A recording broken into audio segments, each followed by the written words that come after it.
এই মুহূর্তের breaking news, ভোটে লড়তে নারাজ ফলতার স্বঘোষিত পুষ্পা। বেপাত্তা রাতের অন্ধকারে, গতকাল রাতের অন্ধকারে বেপাত্তা পুষ্পা আজ সকাল থেকে নিজ বাড়ি থেকে শুরু করে তার ঘনিষ্ঠ মহলেও কোথাও দেখা মিলছে না পুষ্পার। শেষমেশ ঝুঁক গায়া আগেই তিনি কলকাতা হাইকোর্টে মামলা করেছিলেন রক্ষা কবচের জন্য। তবে ভোটের গণনার দিন পর্যন্ত রক্ষা কবচ দিয়েছিল আদালত।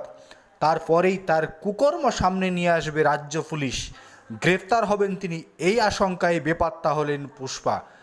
ঘনিষ্ঠ মহলে জানিয়েছেন তিনি ভোটের ময়দানে প্রচারে থাকবেন না, ভোটে লড়তে নারাজ তিনি। তবে মনোনয়নপত্র প্রত্যাহারের যেহেতু শেষ দিন পার হয়ে গিয়েছে, তাই ইভিএমে নাম থাকবে জাহাঙ্গীর খানের, কিন্তু তিনি ভোটে লড়তে নারাজ।